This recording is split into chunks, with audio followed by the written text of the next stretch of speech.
Bueno, pues vamos a empezar. Sí. Porque la hora ya es. Ya es. El tema que tengo preparado hoy, veréis que el título es distinto del que está en el programa.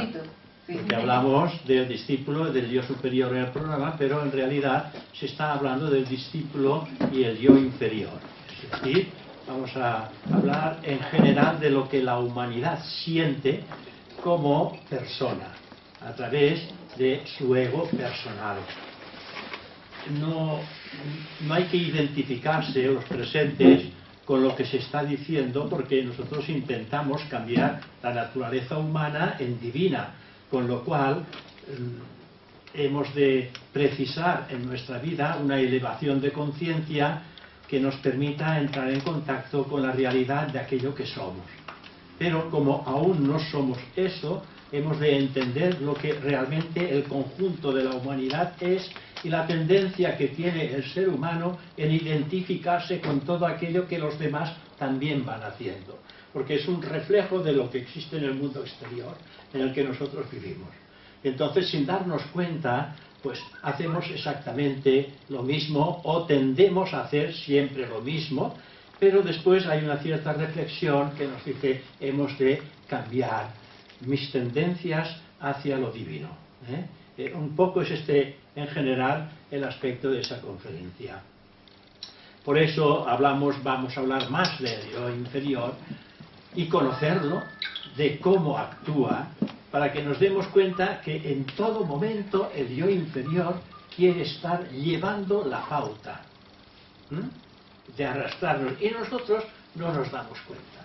Nosotros no somos el yo inferior, nosotros somos el alma reencarnada que utiliza un vehículo que es la mente, y de esa mente surge el ego inferior. Entonces hay que siempre estar muy atento a las tendencias mentales. ¿Vais observando? Las tendencias mentales aparecen y entonces las revestimos de sentimientos, emociones, deseos a las tendencias mentales, y entonces automáticamente las queremos poner en movimiento. ¿A través de qué? De nuestro cuerpo físico. Entonces toda la personalidad está respondiendo a la llamada del mundo. Porque esto es la llamada del mundo. Nosotros estamos en el mundo y nos identificamos con todo cuanto existe en el mundo. Y uno debe darse de cuenta que estamos en el mundo para aprender y no dejarnos atrapar. Porque el mundo es una prisión y nosotros entramos en cada una de estas celdas, que cada una de estas celdas pertenece a sentimientos, pasiones, egoísmos, etc. Y nos encerramos dentro de ello. Pero entramos por nuestro propio pie, nadie nos empuja. ¿Os dais cuenta? Entonces, conociendo la manera que actúa la personalidad y el ego inferior en estas líneas, nos daremos cuenta porque hay una vocecita que está muy oculta en los recovecos más profundos de nuestro corazón, que es lo que se llama conciencia. Y nosotros somos conscientes cuando queremos. Pero la verdad es que no escuchamos a la conciencia. No escuchamos a esa vocecita que intenta llamar la atención, porque la materia burda de la personalidad es tan gruesa que no escucha estos sonidos, los sonidos del alma. Y es por eso que uno tiene que estar atento a ver qué es lo que está ocurriendo, qué es lo que estoy haciendo, porque mediante lo que estoy haciendo, aunque no escuche la voz, sabré qué es lo que está ocurriendo. Es un poco el mensaje de esa charla. El ego es el alma humana, la unidad consciente, más el vehículo o la parte del vehículo con el que el alma se identifica. El alma se identifica con esa personalidad y trabaja con esa personalidad. El alma, cuando la personalidad no existe, está en su centro espiritual, es decir, en el mundo causal, que es su morada, y ahí es todo espíritu. Pero cuando se reencarna en materias más densas, estas materias densas tienen un gran poder y lo absorben el alma y la llevan hacia el mundo. Y entonces el alma se identifica con todas las cosas del mundo, con la educación, con las disciplinas si las hay, o bien se deja llevar por la corriente de los deseos o de las necesidades.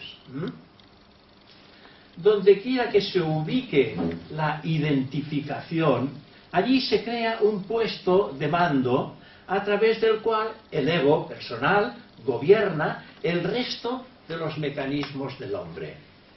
Entonces el ego toma el poder y manda a la mente, y manda a las emociones, y manda a esta personalidad, y le hace hacer todo aquello que quiere.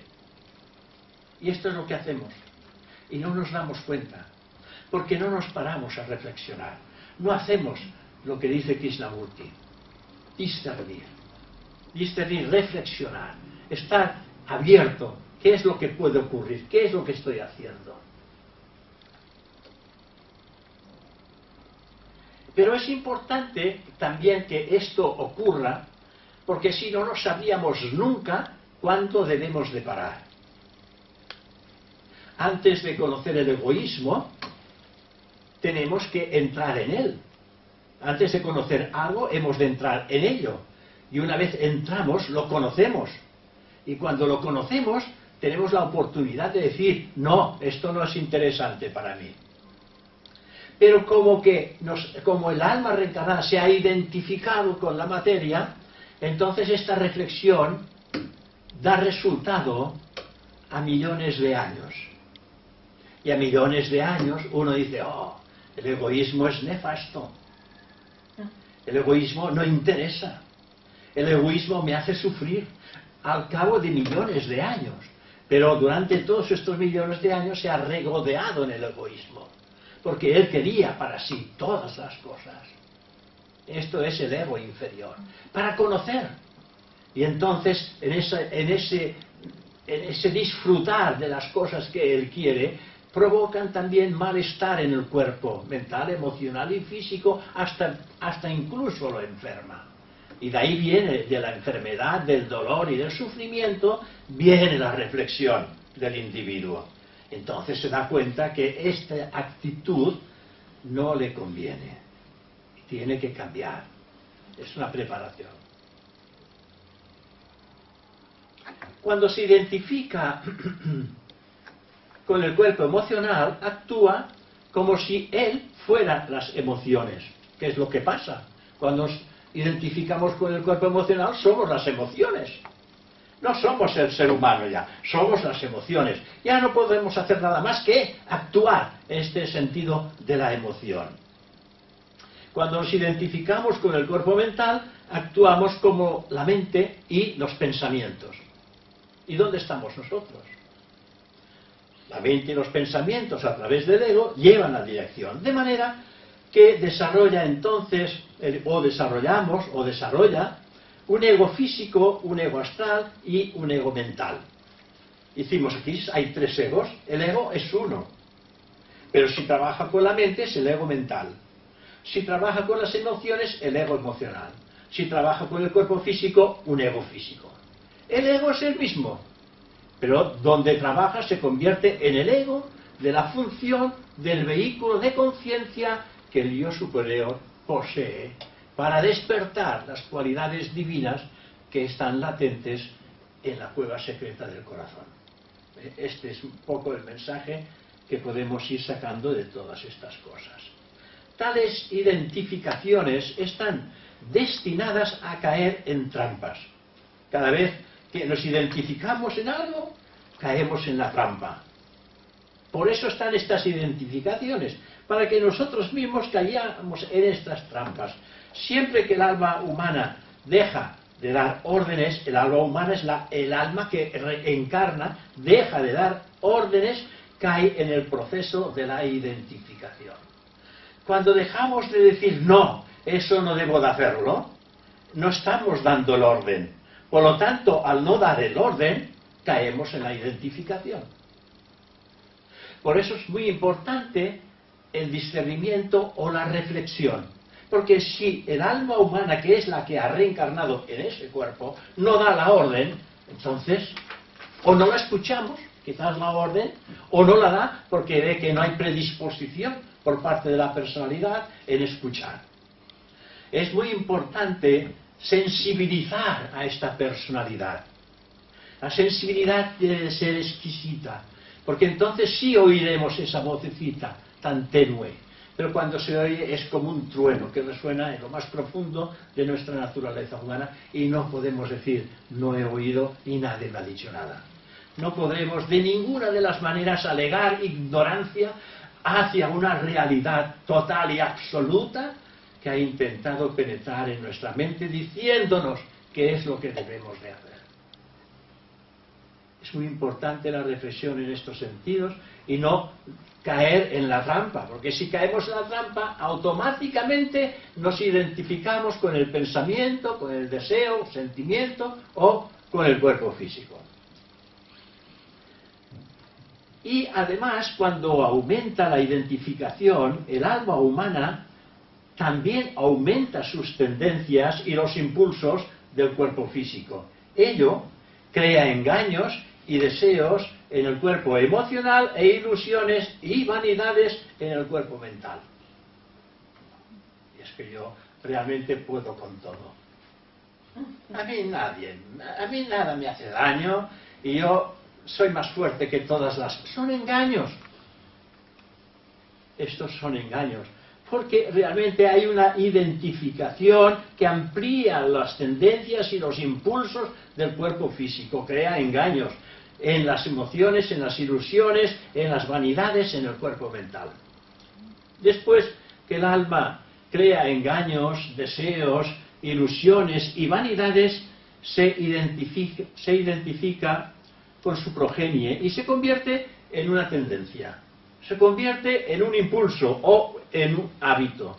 Se convierte también en un engaño, un deseo, se convierte en una ilusión, una vanidad, etc. Dice, quiero comer, quiero aquella persona, quiero aquel coche, quiero aquella casa, quiero y lo quiero todo. Esto es lo que ocurre cuando el ego se expresa a través de las tendencias mentales, emocionales, que repercuten en una necesidad para el cuerpo físico. Y hay una plena identificación con el mundo de la materia. Así es cuando se pierde su real identidad. ¿Qué quiero decir? Así se pierde su real identidad. ¿Cuál es nuestra identidad? La identidad del divino ser profundo y eterno que mora en la cueva etérica del corazón. Lo que decimos el yo divino, el yo superior, el yo real. Perdemos la identificación con la realidad subjetiva y entramos en un mundo objetivo. Pero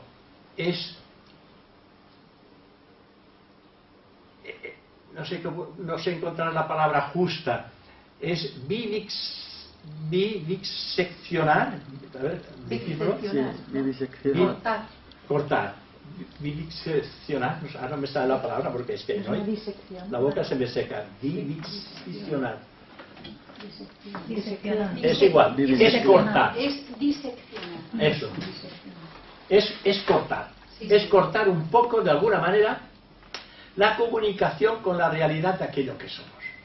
Por lo tanto, así perdemos la real identidad. Se convierte en sus propios engaños el individuo. Se identifica con los objetos de sus deseos. Se identifica con los motivos de sus propias ilusiones. Hay ilusiones también, incluso entre nosotros. Ilusiones de alcanzar el yo divino sin ningún esfuerzo. ¿Cómo podemos alcanzar el yo divino si no desnaturalizamos totalmente el poder del ego inferior? Hemos de estar por encima de ello para poder identificarnos totalmente con nuestro ser divino y real. O con una falseada comprensión de cualquier hecho o cualquier realidad. Por eso esta pieza fundamental que nos da la teosofía a través de Sankaracharya, el discernimiento, es la herramienta básica realmente para poder vencer la resistencia poderosísima de la materia. Pero nosotros tenemos un poder superior, que es el poder eterno. Por lo tanto, en el tiempo, todos los poderes del mundo se desvanecen, pero los poderes del espíritu, que son eternos, estos vencerán siempre totalmente a la materia. Pero depende de la voluntad en que nosotros utilicemos estas disciplinas o herramientas, tendremos que descender cientos y de cientos de veces más que si hubiéramos utilizado la voluntad divina y espiritual, que todo lo puede. Porque el poder no debe de ser de la mente, el poder debe de ser de Atma, que es voluntad y amor. Este es el poder divino, aquella voluntad que está exenta totalmente de tendencias mentales, de emociones y de sentimientos. Aquel discernimiento de voluntad espiritual que solamente tiene una dirección, que es la de estar por encima de todo aquello que tiene martirizada, fijaros bien, martirizada, aún sin saberlo, a la totalidad de la humanidad. Hoy nosotros estamos despertando. Despertar es como intentar abrir los ojos. Estamos despertando y nos estamos dando cuenta que estamos viviendo un engaño. El engaño del mundo. El mundo es muy hermoso por fuera. Y como solamente tenemos dos ojos, y estos dos ojos miran hacia afuera, solamente vemos lo que el mundo nos ofrece. Pero hay algo oculto en la vida que está oculto porque no puede de ninguna de las maneras mezclarse con el mundo externo. Pero tened en cuenta otra cosa que es muy importante, que en el mundo externo también la vida del uno está presente. Y si podemos observar la vida del uno en la madre naturaleza que está presente, entonces el hombre puede fijar sus ojos dentro de esta milésima parte de vida espiritual que está en todos los procesos de la naturaleza, y entonces descubriremos que eso que vemos en ella está en nosotros, porque nosotros somos parte de la naturaleza. Este es el gran mensaje que el mundo puede transmitir, que a través de una personalidad podemos absorber y despertar por esa parte opuesta a la realidad de aquello que somos, todo el poder espiritual latente que existe en nosotros.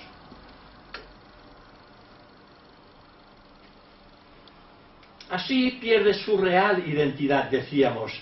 Se convierte en sus propios engaños, se identifica con sus objetos, con los objetos de sus deseos, se identifica también con sus motivos, con sus propias ilusiones y con una falseada comprensión de cualquier caso o cualquier realidad.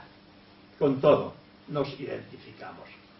Es extraño, pero desgraciadamente cierto, que gran parte de la sociedad se transforma en euros, se convierte en sus coches, bienes, posiciones y conocimientos. Si a un ego le quitamos estas cosas, un ego personal, si a un ego personal le quitamos esas cosas, muere, enloquece, porque cree que lo desposeemos de él mismo, porque él cree que es todas estas cosas, que él tiene derecho a todo ello, el dinero, a los coches, a las casas, al conocimiento, él tiene derecho a todo esto. Y si le quitamos a eso, o lo desposeemos de todo ello, lo matamos. Ya sabéis aquel dicho popular: si me quitan las cartas, si me quitan la comida, me quitan los coches, me quitan las mujeres, entonces ¿qué me queda? Mejor es morirme. Son dichos populares. Es para darse cuenta. Es que si te quitan todo eso, entonces vives, es lo contrario de lo que piensa la gente. Es que entonces renaces, entonces eres en dos veces nacido. Has nacido físicamente y naces espiritualmente. Eres el ungido, porque te has desprendido de todas las ataduras, de todo aquello que te retenía. Si te desprendes de todo aquello que te retiene, te elevas, porque nada te puede retener.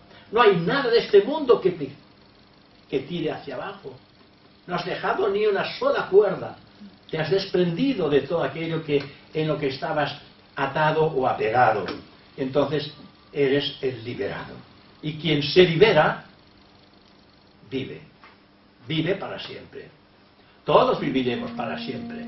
Pero aquel que se libera, vive para siempre sabiendo lo que es eterno. Es la gran diferencia. Nosotros sabemos que viviremos para siempre, pero para nosotros es ahora, por el momento, una teoría. Porque no lo estamos experimentando la eternidad. Quien ha despertado en la eternidad, aún teniendo un cuerpo físico, él sabe que está ya viviendo en lo eterno. Como ahora vosotros sabéis que estáis ahí presentes. Este es un poco el misterio oculto. Está oculto porque el individuo no está preparado para visionarlo, vivirlo, experimentarlo.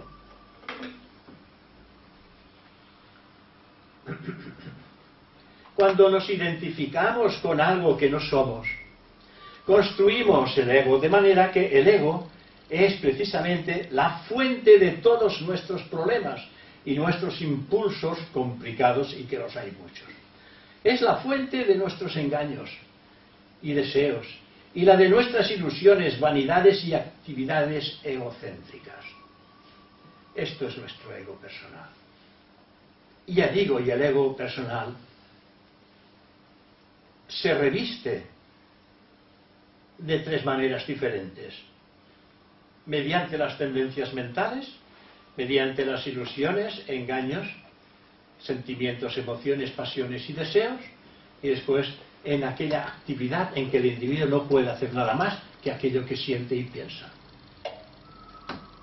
Y entonces está viviendo engañado por su propio egoísmo. También ocurre que el alma humana se identifica con ciertas tendencias del cuerpo físico y crea entonces hábitos, costumbres, como queráis llamarlo. Se identifica con creencias, también ideologías, y desarrolla fanatismos. Se identifica con cierta información y cierto conocimiento y desarrolla vanidad y orgullo. Hemos de estar también muy atentos ante todas estas cosas. Estamos aprendiendo cosas nuevas, que quizás las sabemos, pero que no las hemos profundizado. Entonces no han entrado. Las hemos oído, no han entrado. Y entonces cuando el individuo empieza y habla, sí, esto lo he oído, pero no puse mucha atención, voy a poner atención, esto es maravilloso, esto es magnífico, esto me puede ayudar mucho, cuidado entonces, porque entonces es cuando pueden surgir las vanidades y el orgullo de estar tocando cosas en un terreno que el resto de la humanidad todavía no ha iniciado. El alma humana pierde su independencia a través de las identificaciones. El alma humana, que es la que está trabajando. Aquí la que está trabajando en este cuerpo físico es el alma humana, que es la que ha reencarnado. Porque lo que reencarna es el alma, y por eso dice la reencarnación del alma. El alma humana es el nexo del Dios divino, del Dios superior, es el nexo, el poder, aquello que de alguna manera se va a manifestar, y tiene que tener el poder de poderse manifestar. Pero como antes hemos dicho, la materia tiene un gran poder y la resistencia de la materia es tremenda. Si nosotros queremos vencer a la materia, vamos a poner al rojo vivo nuestro cuerpo mental, nuestro cuerpo emocional y nuestro cuerpo físico, lo vamos a poner al rojo vivo. El ejemplo es el hornillo. ¿Sabéis el hornillo? Bueno, ahora ya no son distintos los hornillos, pero antiguamente, ¿recordáis los hornillos que tenían una resistencia de toxtena, una resistencia muy fuerte, que cuando le poníamos la corriente, los dos polos, entonces como no podía circular, la corriente no podía circular, quedaba acogida en esa resistencia, la resistencia se ponía al rojo vivo, ¿no? Se calentaba. Bueno, pues bien, nosotros tenemos ese cuerpo físico como resistencia, y esa es la materia. Y cuando queremos poner esto, como nuestra resistencia es tan poderosa, se pone al rojo vivo. No hay manera de que la vida real de la... no se me engancha la boca, del ser divino, pueda manifestarse en el plano inferior. Que entonces la materia se pone al rojo y vivo, pero nosotros no hemos de perder la esperanza, porque el yo divino, Dios superior, a su debido tiempo, Y cuando todo esté lo suficientemente ya preparado, vence a la materia. Nuestra lucha es vencer a la materia. Vencer la materia mental, vencer la materia emocional y vencer la materia física. Y que estos vehículos que tenemos y que se nos han concedido tienen que servir para aquello que han sido creados. Vehículos de la conciencia real del yo divino o del yo superior. Y para eso hay que volver al principio, sutilizar esos vehículos y hacerlos lo suficientemente sensibles para poder escuchar la voz del alma que reencarna. Ese Pepito Grillo de Pinocho, oírlo, escucharlo, porque es el que te está diciendo la verdad, aquello que tú necesitas.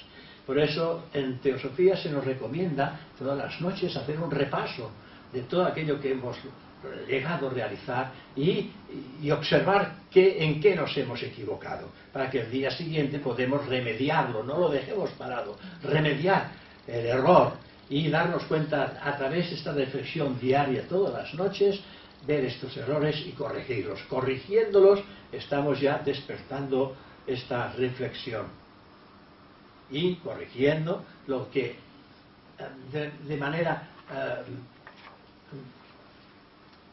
no sé cómo sale la palabra, de una manera no impulsiva sino razonable no hemos podido realizar.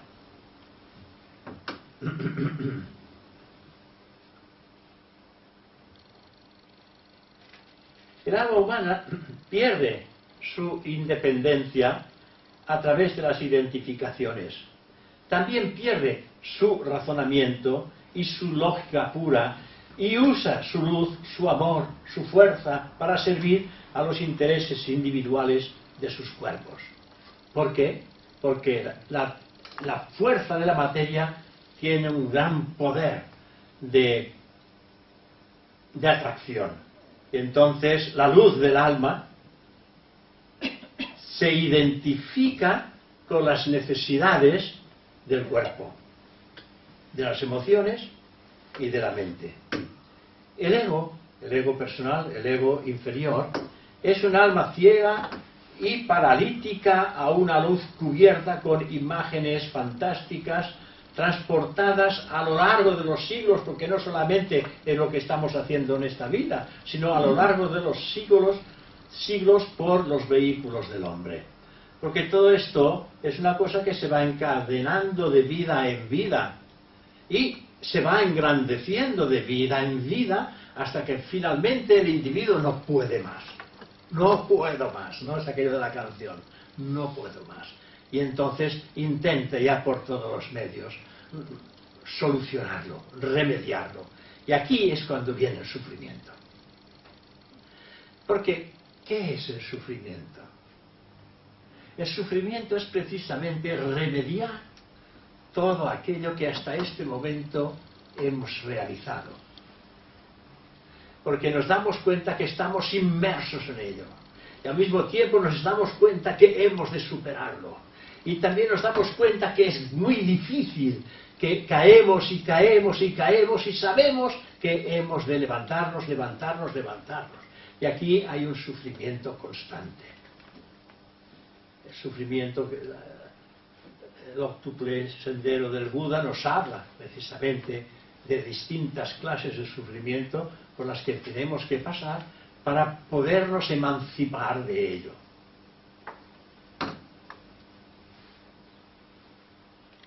Así que una vez que el alma se convierte en un ego, pierde la fuerza de su observación, evaluación y acción independientes y se somete a las tendencias y los impulsos de los cuerpos y a las transmisiones que estos transportan. Cuando perdemos totalmente esa independencia, cuando perdemos el contacto con el divino yo y nos identificamos con el mundo de la materia a través de la acción, evaluación y tendencias e impulsos que ésta confiere a la personalidad.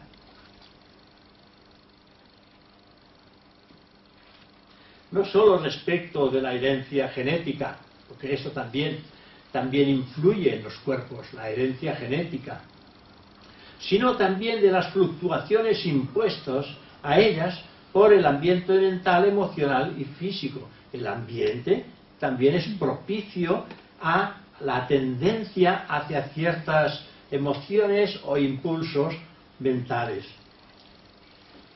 Una vez que el alma se convierte en el cuerpo, es que el alma se identifica con el cuerpo, por lo tanto se convierte en el cuerpo, deja de ser el alma en tanto como voz de conciencia, porque se identifica de tal manera con el cuerpo, le será dificilísimo desidentificarse de la convicción de que es el cuerpo. Será muy difícil, y para nosotros también lo es, desidentificarnos totalmente de que no somos el cuerpo. Porque hoy por hoy, aunque sepamos intelectualmente que no somos el cuerpo, nos identificamos con él. ¿Por qué? Porque es dificilísimo desidentificarse del cuerpo. Una vez la identificación está hecha. Para ello, dicen los maestros, hay que sufrir más. No es que nos quieran hacer sufrir, sino que es el recogimiento de todas nuestras acciones del pasado que han hecho que esta identificación se una totalmente como el agua, con la esponja y el agua, que se unen perfectamente. Y esta unión es difícil de separar. Tendríamos que hacer como el aceite y el agua, que el aceite y el agua no se pueden mezclar. El aceite es una cosa y el agua ya es otra cosa, y eso no se puede. Entonces sí que puede haber la desidentificación. No solo respecto, ya lo hemos dicho, sí, solo hace votos por la existencia física y los intereses físicos. Su filosofía y su arte son físicos. Sea músico, sea artista, sea lo que sea. Todo él se ha convertido en una filosofía de su arte. Por lo tanto, hay una plena identificación. Cuando se identifica con su naturaleza emocional, sus emociones se vuelven muy violentas y potentes. En ese nivel, todo lo que existe es contemplado en función de sus gozos emocionales. ¿A quién le quitas tú un gozo emocional en un momento pleno de vivencia? A alguien. O a uno mismo. Nada, tiene que llegar al final.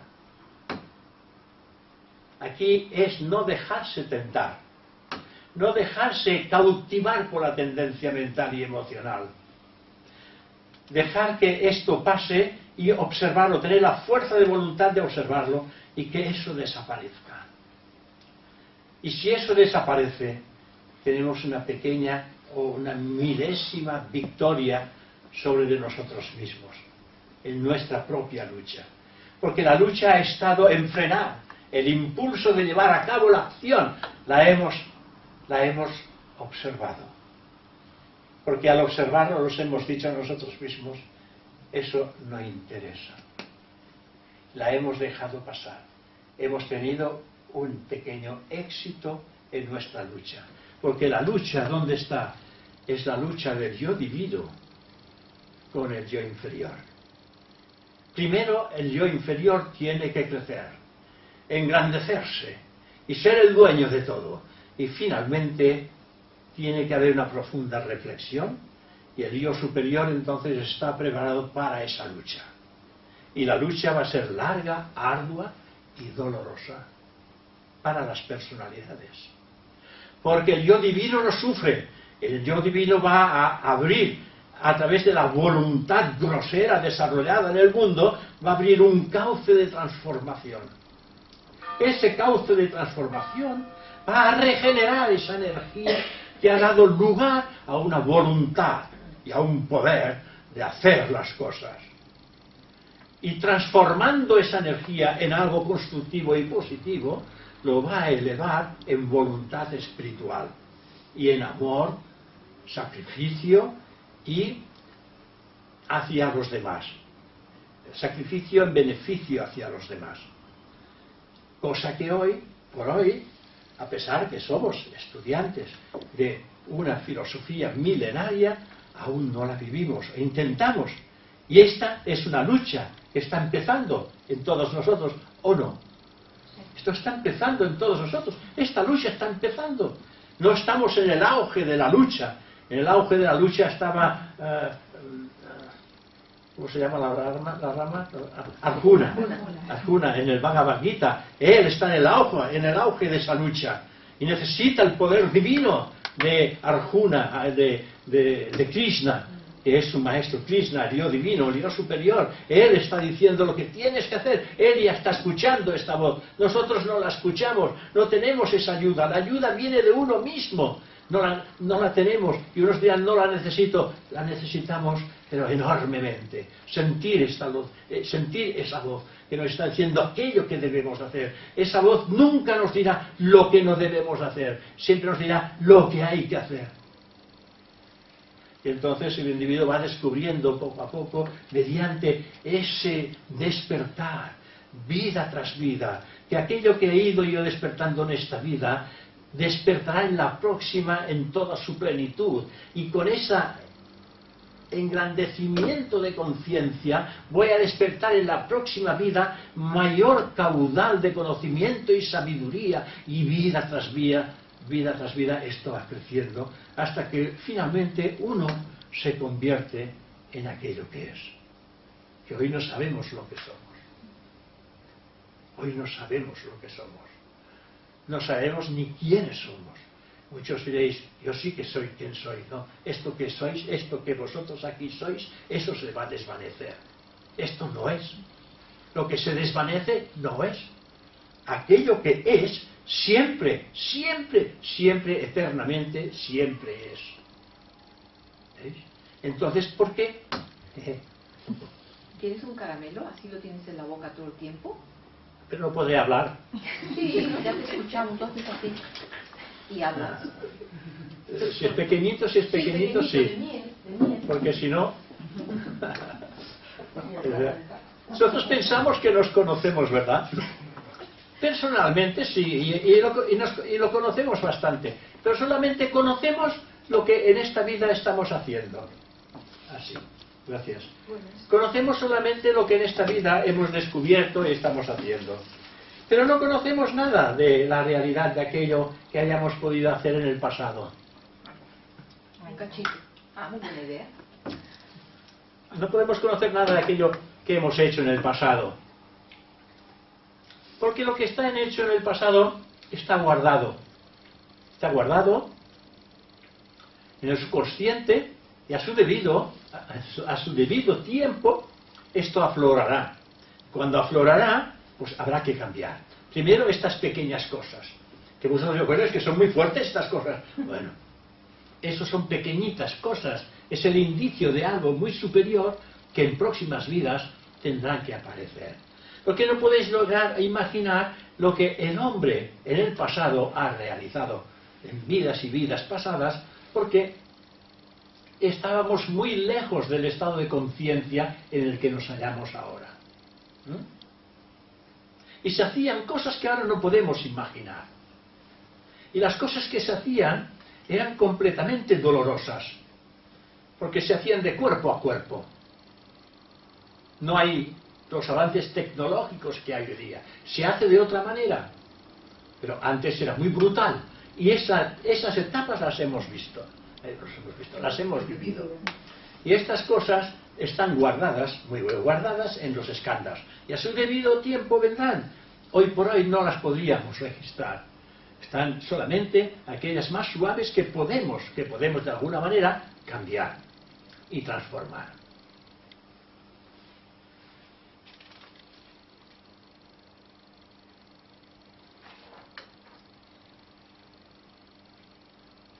Cuando puede hacer algo especial con su conocimiento, el individuo, si ya puedo hacer algo especial, puedo estudiar filosofía, puedo estudiar, hacer un sacerdocio, unas doctrinas, unas religiones. Cuando puede hacer algo especial con su conocimiento, entonces desarrolla intensa vanidad. Claro, porque las cosas van cambiando. Entonces él va despertando en los subplanos más elevados de la mente concreta, y entonces despierta vanidad y llega incluso a desafiar a Dios o a las leyes de la naturaleza, porque él cree que puede con ello, cuando en realidad él hace parte de la naturaleza. Lo que deberíamos hacer es conocer precisamente las leyes de la naturaleza. Gradualmente el alma esparce simultáneamente su identificación con las tres naturalezas y cree que ella es la personalidad, que es la suma total de los cuerpos físico, astral y mental. He aquí una potente fuerza ciega que, a fin de mantener su existencia, puede precisamente destruir casi todo lo que amenace a su ego. Por lo tanto, daros cuenta, puede destruir casi todo lo que amenace a su ego superior en este caso. Así que daros cuenta, ese ego personal que tanto queremos, que tanto cuidamos, que intentamos darle todo, que queremos mantener la juventud constante en nuestro cuerpo físico, que queremos darle la salud perfecta a este cuerpo físico, queremos tener la figura más hermosa del mundo y las cosas más preciosas que este mundo nos puede ofrecer. Dice la ciencia oculta que el ego personal es una enfermedad contagiosa. Se propaga en una persona a la familia y surge el ego familiar, que es precisamente 10 veces más peligroso que el ego individual, porque evidentemente se suman los egos. De una familia se propaga a un grupo o a una nación y crea un complejo nacional de superioridad que es 1.000.000 de veces más peligroso que un ego individual. Fijaros vosotros ahora la tendencia que existe en el mundo entero, ya no solamente en España, sobre toda la usurpación de los bienes de la sociedad entera. Esto es un ego nacional, pero europeo. Por todas partes están llegando noticias de que se están haciendo riquísimos y hay cuentas por todas partes en estos países paraísos fiscales. Por lo tanto, estamos dándonos cuenta que hay una suma que se está despertando esto. Tiene que haber un cambio ahí, un cambio mental, emocional y físico, para que el hombre se dé cuenta que realmente esto no es el destino, no es el despertar de una nación, sino que es la caída de una nación. Y por eso tiene que haber grandes cambios para que el individuo pueda darse cuenta de lo que está ocurriendo. Y aquí una de los grandes misterios de las frases de Saturnino Torra, cuando él nos decía que esta sociedad nuestra, esta sociedad nuestra, la aria, ¿cómo se llama? La raza aria. De las tres razas que se han podido manifestar el individuo como ser humano, esta tercera, que es la aria, dice, esta seguramente va a poder surgir con éxito de esa exploración, que es mediante la información y la tecnología que de alguna manera va a anular el proceso brutal de los seres humanos. Porque claro, en la primera se hundió. ¿Cómo se llamaba la primera? La lemuriana. La lemur ya se perdió. La Atlántida se ha perdido. Y la aria, nos dijo él aquí en reunión, que él veía ciertos augurios de que esa raza aria llegaría al final de su despertar. ¿Quién era él? señor Torra, el miembro que mantuvo la Sociedad Teosófica durante los 40 años del franquismo y que estuvo en prisión y lo detenían porque, claro, él trabajaba y trabajaba. Gracias a él estamos todos aquí. Porque él mantuvo. Lo tenemos está ahí la esta foto. de allá. Sí. Saturnino Torra. Ella fue la presidenta de la rama y él fue el que nos ha dado esta continuidad. Y Josep Tarragó es el que tenemos ahora. Aprovechado al máximo. Voy pasando cosas porque el reloj corre más que yo. Cosas que irán rápidas. Iremos rápidos. Actuamos, hablamos, sentimos, pensamos separativamente. Estamos en la autobúsqueda. Solo nos interesan nuestros placeres, nuestra comodidad, nuestras ganancias, nuestra superioridad, nuestra posición, posiblemente a expensas de los demás. Esto es en lo que está, en la actualidad, la humanidad entera. Empezamos a señalar a la gente, a los acontecimientos, los pensamientos y las circunstancias para nuestro propio beneficio, por lo general. Queremos ser la figura central, donde quiera que estemos. Ejercemos presión y usamos modos para llamar la atención y forzar nuestro acceso a la posición central.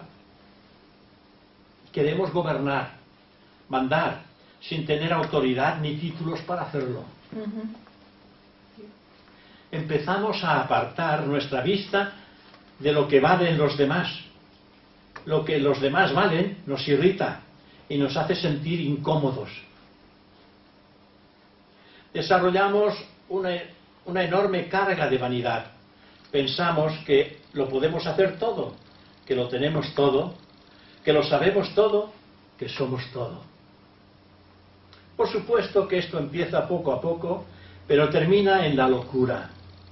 Mientras nuestra enfermedad se desarrolla, nos convertimos en instrumento de dolor, sufrimiento y destrucción para los demás y para nosotros mismos. Nos ponemos muy agresivos cuando alguien nos hiere, intencionalmente o sin intención. Nos ponemos agresivos. Generalmente el ser humano le gusta humillar y disminuir a los demás, pues el ego se alimenta de los elementos que se producen cuando alguien es humillado. No todo el mundo lo hace, cuidado, no, pero por lo general esto es así. No nos sentamos identificados con lo que estamos diciendo. Algo habrá, sí, pero no en su totalidad. Esto es generalmente en la posición que la humanidad se halla en estos momentos. Expresamos vanidad en nuestra conducta, nuestras acciones, palabras, pensamientos y expresiones. No expresamos atención a la influencia que ejercemos sobre los demás. No nos importa si nuestra influencia hiere a la gente o estorba su progreso. A nosotros sí, esto nos hiere. No queremos molestar ni herir a nadie más, ni a las personas ni a los animales, porque los animales son nuestros hermanos inferiores. No queremos herirlos de ninguna de las maneras, y a los hermanos humanos menos todavía. Pero el común de la humanidad no piensa igual. Ellos van a la caza de los animales y cazan a sus hermanos inferiores, que son nuestros hermanos. Empezamos a creer que somos los elegidos, los seres especiales, y comenzamos a desdeñar a los demás, porque decimos, es que yo realmente he venido aquí a hacer algo, mandado desde los mundos superiores. El ego se desarrolla cuando se gana una posición para la que no tenemos ni mérito ni valía personal. Ello infla el ego, lo hincha. ¿De qué manera? Nos volvemos engreídos y la vanidad aumenta enormemente para llenar un vacío moral que tenemos. hay un vacío moral, un vacío de ética, un vacío de espiritualidad. Y entonces estas cosas las hacemos porque pensamos que vamos a llenar ese vacío. Y lo que hacemos es engordar, precisamente, inflar nuestro propio ego. Pasamos. Si un momento dado alguien nos insulta, que esto también pasa por aquí, si en un momento dado alguien nos insulta, nos disminuye, nos amenaza o nos humilla, desarrollamos un ego para protegernos. El ego siempre lo estamos desarrollando. Entonces uno pregunta, ¿y qué hay que hacer si no? Pues hay que dejarlo pasar. No hay que identificarse en aquello que te puedan decir. No hay que identificarse ni ante el halago, ni ante el insulto, ni ante nada. Bueno, te dice esto, pues es su problema, no es el mío. El problema es de quien te lo dice, no de quien lo escucha. Si el que lo escucha se desliza, pues no ha hecho mella ninguna en tu personalidad. En realidad, todo nuestro cuerpo, nuestras posiciones o nuestras ideas son amenazadas. Nos identificamos con ellas con el fin de protegerlas y el resultado es que volvemos nuevamente a desarrollar el ego. El ego lo estamos desarrollando continuamente. Hemos de estar muy atentos para que el ego no entre en actividad. Es decir, no. Cuando decimos no, no es el ego que dice no. El ego quiere. ¿Quién dice no? El alma, la conciencia, aquello que somos. Dice no. Entonces el ego quiere persistir y la tendencia vuelve otra vez a manifestarse. Y uno dice no. Claro, para hacer eso uno tiene que estar siempre atento a aquello que se está haciendo. Lo que se está diciendo ahora, que se ha dicho durante toda la vida, atención a la hora. Hay que estar muy atentos al presente, a lo que está sucediendo en el momento. Pero esto es de toda la vida. Uno tiene que estar muy centrado en cada instante, en cada momento, con todo aquello que las tendencias mentales hacen llegar a nuestra conciencia personal. Muy atentos. Cada vez que alguien ataca nuestras opiniones, pensamos que se nos está atacando. Y esto es muy humano. Pero bueno, hay que prescindir. Alguien puede desvirtuar una opinión tuya porque tiene otra opinión. Pero si es otra opinión, puede engrandecer la que tú tienes. Hay que verlo en este sentido. Engrandecer con la opinión de los demás la tuya propia. Hasta es posible que quede completamente modificada porque las opiniones de los demás han abierto un cauce en que tu conciencia ha podido comprender con mayor amplitud una tesis o cualquier cosa. Y no debemos de ninguna de las maneras pues molestarnos.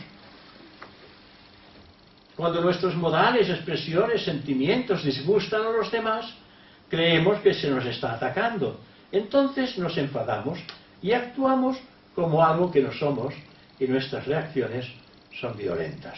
Si no externamente, internamente. Porque nos frenamos para que esto no surja hacia afuera. Pero entonces hay violencia interior, que puede ser perfectamente solucionado si dejamos que estas cosas se deslicen, no las retengamos, que pasen, es igual, es agua que corre, agua que nos de coger, déjala correr. Esta canción, ¿no? Vienen así. Pero bueno, esa es la verdad, es que el agua que pasa por un río nunca se repite, siempre es nueva. Pues ese río de energía que pase siempre, no la guardemos, no la estanquemos, porque en cuanto la estancamos se ensucia. Dejémosla correr, porque esta que ha pasado no volverá nunca a pasar. El agua siempre tiene que circular pura y nueva, y que toda el agua, una manera de explicarlo, toda esta energía se lleve la sucia, se la va llevando, y entonces nos convertiremos en un canal rico de aguas puras. Que esto es la energía pura del alma que se manifiesta a través de sus vehículos mental, emocional y físico. También hay otra cosa que hacemos, que es ponerse a la defensiva. Es una forma de identificación con la parte que es atacada. Es por esa razón que las personas que han sido continuamente atacadas o amenazadas tienen egos muy sensibles y doloridos. Hay una pequeña anécdota. Dice, hace ya largo tiempo existió un clérigo muy honrado que cantaba misa y era muy humilde y bien dispuesto a sus fieles. Y estos aumentaron muchísimo y adoptaron una actitud psicológica de ovejas. Sí, al padre, el padre que era el pastor, a todos le decían que sí, y evidenciaron hacia él un respeto y una veneración artificiales, no eran naturales, sino artificiales, porque evidentemente el pastor en aquel momento era muy sencillo y decía aquello que debía decir y hacía aquello que tenía que hacer. Pero claro, con tanta adoración y tanto respeto por parte de sus feligreses, empezó a formarse el ego personal. Se empezó a inflar el ego, empezó a hincharse el ego. Con el tiempo se convirtió ese ego en un dictador. Ya les decía a todos aquello que debían hacer y lo que no debían de hacer, como ya sabéis. Explotó a su congregación y luego desapareció. En este caso y en otros parecidos, podemos observar que hay una actitud servil que alimenta en los demás al ego y les deforma la moralidad. Hay un libro, que no sé si lo conocéis o lo habéis leído, qué bueno es realmente un libro maravilloso que ofrece la oportunidad de todo estudiante de aprender lo que es servir y ayudar. Y este libro se llama El Padre Germán. ¿Habéis oído hablar alguna vez del Padre Germán? ¿Lo has leído? No, es que em sona molt. Sí. Es un libro que os lo recomiendo. Y es un clérigo, por eso se llama El Padre Germán. Un clérigo que renuncia a todo lo que es eclesiástico en el sentido que él se da plenamente a la humanidad. Y su labor es llevar las ovejas descarriadas, de manera de decirlo, al redil del conocimiento superior y a la honradez y a la ética y a la moralidad justa, despertar los sentimientos más puros del padre, de la madre y de los hijos, hacer aquello que es el deber de toda criatura bien nacida, darle la oportunidad de aspirar los gozos de la naturaleza, embriagarse con el sabor de las flores, toda esta historia. Memorias del Padre Germán. Sí, lo tienes aquí tú apuntado. Es un libro de Amalia Domingo Soler. Me lo estoy descargando. Es un libro realmente precioso. ¿Se puede descargar? Precioso, porque es un libro totalmente teosófico, seguramente sin él saberlo. Es un libro que hay distintas historias que están fuera de su tiempo. Es decir, veréis una cosa y dice, bueno, pues ahora porque diciendo esto, ¿cómo es que nos vamos a esto en este otro capítulo? Que esto es de cuando era su juventud, porque es que así uno reflexiona el proceso del cambio natural que él ejerce sobre sí mismo, renunciando a los placeres y a todo el bien vivir que le pueden ofrecer si él hubiera actuado de distintas maneras. Este libro todo teósofo debiera leerlo, porque hay poesía pura también. Dentro hay poesía pura en este libro. También, ya que hablamos de este libro, pues voy a nombraros otro libro, si tenéis la oportunidad de conocerlo. Este libro de el Padre Germán, las Memorias del Padre Germán, es un libro espiritista, hecho de la época espiritista, en conjunto, cuando los espiritistas y los teósofos trabajaban conjuntamente. Amalia Domingo Soler era una espiritista que ella estaba prácticamente ciega. Las que queráis lo podemos tener la semana que viene. Perfecto. Vale. Pero se puede tener aquí, aunque sea espiritista, es un libro que... Si queréis lo podemos tener aquí la semana que viene. Porque... Yo os lo digo porque es que veréis ahí una fuente de sabiduría escrita de una manera muy amena y que cala profundamente y que seguramente en más de uno de vosotros os hará llorar. Plena de misticismo puro, os hará llorar. Porque veréis revelaciones que vienen de lo más profundo del corazón de un ser que se ha abierto a Dios, se ha abierto a la luz, se ha abierto a la fe, a la voluntad, al amor, a la gracia, se ha abierto a todas las fuerzas de la naturaleza y se ha abierto a ser uno para todos los demás, sin él contar. Él no cuenta, solamente cuenta la felicidad de los demás. Pero es muy atacado por las fuerzas tenebrosas del planeta, que existen, canalizadas a través de monasterios, etc. Bueno, me parece que lo podéis encontrar y es muy ameno. Amalia Domingo Soler, que mi abuelo era el corrector de Amalia Domingo Soler. Y tenía sus trifuncas también, porque decía, no, eso no se puede poner de esta manera. Y ella dice, pues quiero que se ponga de esta manera, Amalia Domingo Soler. Era de aquí, gracias, o sea que no era lejos de aquí. Yo conozco uno de sus libros, El te perdono, no sé si... Ahora es el que iba a anunciarte. Vale. Tiene varios, pero los dos que a mí me gustan para los estudiantes de teosofía es Las memorias de Padre Germán y otro libro que es grueso, que es Yo te perdono. Ese libro también, porque ahí hay toda una historia, de dos individuos que nacen ya en la prehistoria juntos y tienen en conjunto vidas y vidas en las que se hacen cosas muy gruesas y por eso se llama, uno que despierta, se dice, yo te perdono. ¿De quién es? Amalia Domingo Soler. De ella.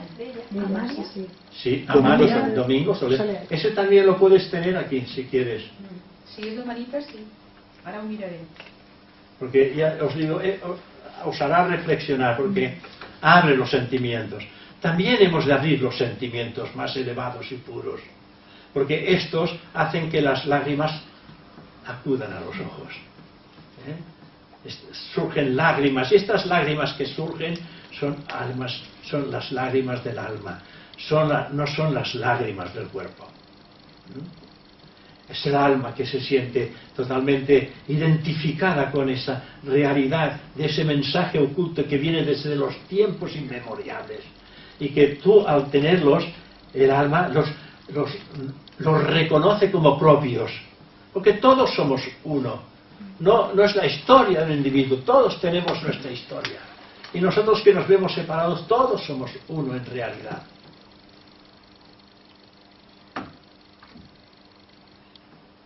Y quiero, pues, para terminar, deciros algo también. Que sí que podemos tener los dos. Ah, muy bien. Bueno, los tendremos los dos para quien quiera. Recuerdo, para terminar, agradablemente haber tenido contacto con una de esas excelentes personas, con muchísimos años de experiencia y servicio. De camino a una de nuestras reuniones, estas de aquí, nuestras, dentro del coche, después de un largo silencio, me dijo lo siguiente: querido José, sé cuán elevados pensamientos tienes acerca de mí. Para ti, yo soy un santo, una imagen perfecta de instructor, puro e inmaculado, bendecido por muchos valores morales y espirituales. Siento enorme gratitud por tu bondad y entrega, pero la imagen que has creado de mi persona jamás ha hecho mella en mí. Tal vez me conozco mejor de lo que tú crees conocer. Antes de partir de este mundo, quiero borrar esta imagen de tu mente y presentarte una imagen mía real, para que tu imagen falsa no constituya un obstáculo en mi sendero hacia los mundos superiores. Soy un hombre corriente con todos los defectos que tiene la gente. Y me contó una serie de defectillos que provocaron en mí un mayor acercamiento hacia su persona. Y continuó diciéndome: a pesar de todas estas cosas, y a estas alturas, quiero transmitirte la pura enseñanza teosófica. Me he esforzado al máximo durante toda mi vida en mantener mi empeño en alcanzar la luz perpetua y el movimiento continuo. Ahora que me conoces mejor, te pido que no me pongas en un pedestal. Mándame coraje y energía para completar mi labor de autodominio. Todo ello internamente me emocionó y me acercó a él todavía más. Descubrí en profundidad su humanidad y su humildad, y percibí en ese momento sagrado el diamante de su corazón. He conocido a lo largo de mi dilatada búsqueda teosófica a varios instructores, pero conservo el recuerdo perenne de este hermano instructor en el sagrado recinto de mi corazón, porque abrió muchísimos cauces en los que puedo tener memoria constante de todo aquello que él decía, porque aquello que decía era agua bendita para mí y para muchos, pero yo me lo guardaba. Y esto es muy interesante.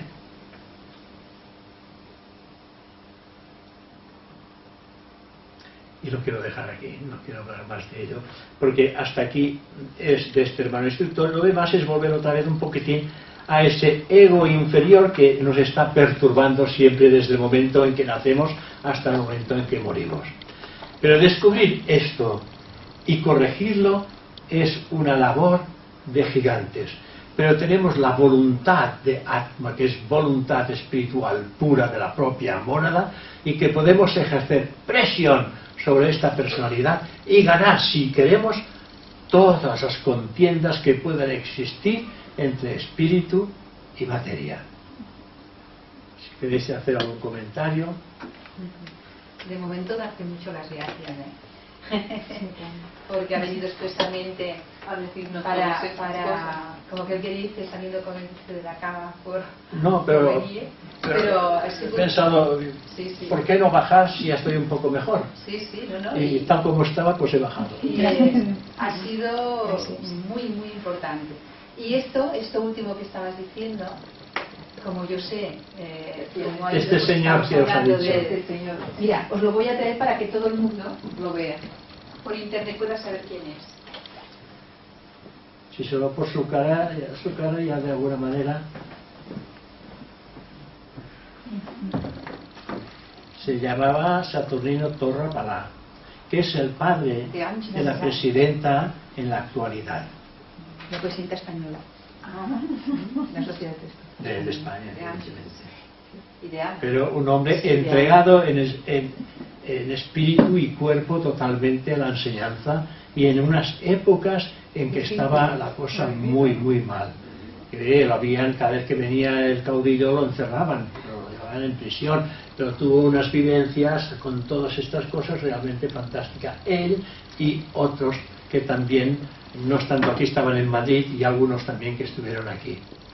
Gente realmente muy entregada, pero a él lo tenemos porque lo hemos tenido durante toda su vida con nosotros. Hasta los 100 años él ha venido aquí dando conferencias. Lo iba a buscar José a su casa, lo llevaba luego, y daba las conferencias de pie, Al y final, sin no, gafas. al Bueno, al final final de todo no, pero con 98 años todavía os daba de Sí, pie. sí. Era una cosa. Y aparte de esto, pues cuando hizo el traspaso, todavía lo notamos más en la rama. Quiere decir que el amor llega de tal manera que está ayudando muchísimo. Incluso en este sentido no estamos hablando de la personalidad, estamos hablando de que él decía de una manera vivencial que si tienes una focalización única de lo que es la espiritualidad, todo lo demás viene por añadidura, porque realmente él vivía, aunque luego tuviera estas partes que decimos, porque todos los tienen. Eso es muy importante. Por más el tema de la coherencia, que uno puede decir, oh, es que fíjate hoy que... A ver, lo importante es cómo uno está intentando vivir esa coherencia como pueda, y a lo mejor por fuera parece que no, o a lo mejor por fuera parece que todo es maravilloso, pero el ser está en este momento haciendo un trabajo, y la personalidad está viendo que no llega a lo que querría, entonces le da la impresión de que no está llegando, pero en cambio está emanando pues una vivencia que lo está intentando, y eso es lo que hace más todavía, que en su caso estaba diciendo, aún me hizo como tenerlo más en lo que a nivel interno. Claro, porque descubres la humildad y descubres la honradez y descubres la bondad de una persona que no se coloca en absoluto en un pedestal, sino que mantiene su lugar en el que se encuentra. Pues en este librito, si lo leéis... ¿Estaban prohibidas las sociedades de este tipo, no? ¿Cómo? ¿No estaban prohibidas las sociedades de este tipo? Estaban prohibidas en la época, claro. No, sí. Yo cuando conocí la Sociedad Teosófica me costó 5 años encontrarla. La buscaba, me costó 5 años, porque estaba prohibida. Y la encontré pues en la montaña. Cuando toca, toca. En la montaña. Estudiando pues la voz del silencio, los pies del maestro, luz en el sendero, las 3 joyas espirituales. Iba todos los días y un buen día, pues allí tuve la oportunidad de conocer una persona que me llevó, sin serlo él, me llevó pues a poner en contacto con la primera persona que fue Saturnino Torra, precisamente, en un ascensor, o sea, ascendiendo. Qué bueno, ¿verdad? Sí. La primera persona con la que me encontré teósofa fue con él, sí. Y guardemos siempre una estrechísima amistad. Bueno, son cosas muy interesantes. Lo que les decía, el librito este, bueno, no es un libro bastante grueso. Hay bastantes páginas, los dos son bastantes, son de 200 y pico páginas. El perdón es enorme. Bueno, el perdón es... Sí. Y el otro, Memorias del Padre Germán, veréis ahí lo que es el karma. Y en el otro también. Los que os gusta tener un poco de conocimiento, ahí veis realmente los resultados del karma en una persona desarrollada y en aquellos que lo están creando. Ahí lo veréis. Y bueno, disfrute. Ahora yo lo estoy leyendo por 3ª vez. ¿Sí? Por 3ª vez, y le encuentro cada vez más cosas. Porque cuando uno cambia, entonces se desvelan cosas. Porque la Amalia Domingo Soler, que era espírita, ella era espiritista. Sí, era espiritista. Sí. Es que en aquella época... 1900, ¿no? 1900. En aquella época... Sí, en 1900. Pero en aquella época era el mensaje anterior a la teosofía. El espiritismo se lanzó al mundo para dar a conocer a la humanidad de que la existencia, que la vida es continuada.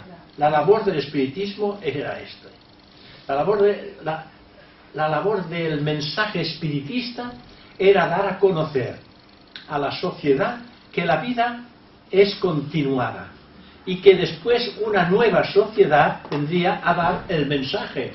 Esta nueva sociedad era la sociedad teosófica.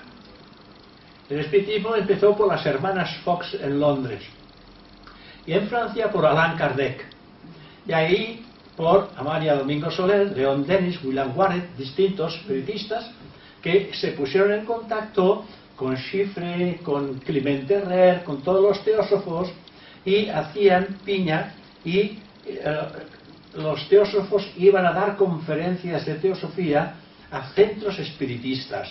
Esto ha desaparecido. Yo aún he entrado en la etapa de que he ido a dar conferencias a distintos centros espiritistas de Sabadell, de Tarrasa, que me llamaban y yo iba, pero antes de ir, iba un día, una semana antes disfrazado, porque yo quería saber dónde iba.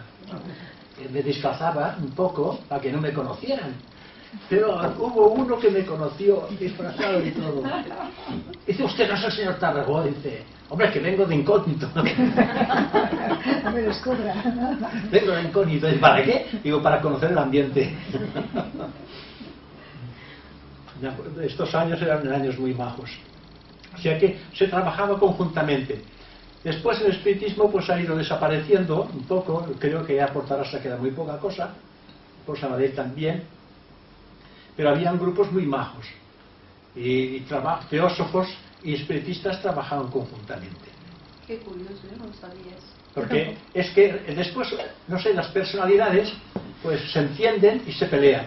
Porque ahora los espiritistas, según los que yo he llegado a conocer, no tienen mucho, tienen aversión a Blavatsky, porque Blavatsky los traicionó, dicen. Bueno, Blavatsky lo que hizo es dar a conocer que cosas se manifestaban a través de las mediunidades. Porque explicó lo que era la mediunidad.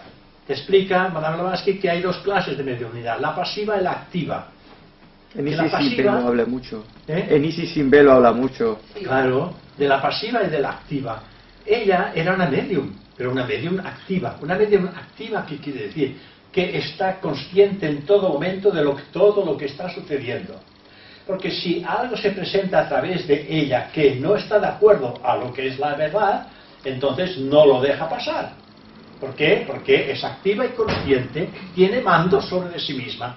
Y la que es pasiva no sabe lo que ha ocurrido. Entra una entidad a través de una entidad astral y entonces se manifiesta y se puede hacer pasar pues por San Pedro, por San Pablo, la Virgen María o Jesús o quien quieras que sea, ¿no? Y no lo puede evitar porque como es pasiva no sabe y tiene que, cuando te viene a decir ¿qué ha pasado? ¿Quién ha venido? ¿Quién ha venido? Porque ella no se ha enterado de nada. Hay una separación de ego personal. Cuando su ego sale y su ego personal sale y el ego entra, pues hay una separación. Normalmente es hacia la izquierda y se recoge hacia la derecha, ¿no? Hay una separación de ego. Y entonces hay una cierta manifestación. Que a veces esta manifestación es el conjunto del pensamiento de los presentes también. Por eso a cada uno tiene su propio mensaje. Claro, claro. Bueno, pues todas estas cosas las aclara muy bien. Ajá. Ella las aclara muy bien porque ella era muy consciente sobre todo esto y además podía provocar los acontecimientos mediunímicos que se daban en cualquier lugar. Y las podía materializar, además. Ella En la granja de los Edi los materializaba incluso. Y le decía a Olcott, porque Olcott no la conocía, llegaron a conocer allá, le decía, mira, ahora entrará el indio, no sé qué, no sé cuánto, de aquella época, que había unos contactos con los indios, donde decían, las tierras estas no son vuestras, son las tierras de Dios, vosotras queréis usurpar, y estas tierras no son nuestras ni vuestras, son las tierras de Dios. O sea, estas cosas que los indios decían, ¿no? Entonces va a aparecer este indio. Y es ella misma que lo provocaba con su pensamiento, porque tenía un pensamiento poderosísimo. Y entonces, a través de las fuerzas, los poderes psíquicos, etéricos de la persona, se materializaban estas figuras. Ella era espiritista, activa. Había sido espiritista en su momento, pero era medium activa. Es decir, que no perdía nunca el sentido de todo aquello que sucedía a través de ella. Por eso podía tener mensajes, contactos con los maestros superiores, porque era una persona, en este sentido, pues muy elevada. Y podía tener estos contactos directos lúcidamente, porque ella no tenía ningún velo que cubriera precisamente la visión de lo real. ¿Y era teósofa también entonces o no? Bueno, claro, se hizo después, cuando conoció a su maestro, que ya lo conocía desde la niñez, pero cuando lo vio en el cuerpo físico por primera vez, que lo vio en Londres, en una cabalgata, y bueno, y le llamó mucho la atención y le hizo un gesto, se quedamos para más tarde, y entonces se vieron y le dijo cuál era su misión. Y a partir de allí supo el trabajo que tenía que hacer y respondió. Qué interesante. Sí. No, su vida es una vida realmente fantástica, preciosa en este sentido, dada totalmente a la vida espiritual. ¿Está en encarnación ahora? ¿Cómo? ¿Está en encarnación ahora? No, murió en el 1800. No, ya lo sé, pero ¿ha vuelto o no? Bueno, esto no se sabe. Se habla de una encarnación de un muchacho joven que se estaba muriendo y ella ocupó ese cuerpo. Pero esto no ha sido probado. Cuando ella murió, físicamente, había un muchacho hindú de 11 años que estaba muriendo. Se dice que ocupó ese cuerpo porque en esa vida, en ese cuerpo de niño y en esa vida no hubo resonancia de nada, de tranquilidad, pero no. Yo no pienso, porque en realidad es una persona que se merecía pues ese descanso de alma, porque físicamente ella sufrió, pero lo que más sufría era el alma por la lucha que tenía. Sí, por la lucha que tenía. Tenía una gran lucha, luchó contra todas las adversidades de las filosofías que existían en el mundo. Pero creó una filosofía nueva. La filosofía es una filosofía que cambia todas las enseñanzas religiosas que existen prácticamente en el mundo, sin culparlas. Pues ya tuvo sus continuadores, Annie Besant y todos los grandes líderes teosóficos que han habido, que lo que han hecho es continuar su obra. Y lo que estamos haciendo, pues intentamos de alguna manera pues hacernos eco de sus enseñanzas. Bueno, no sé, pues muchísimas gracias por vuestra atención. Gracias. Y hasta otro rato. Muy interesante. Gracias.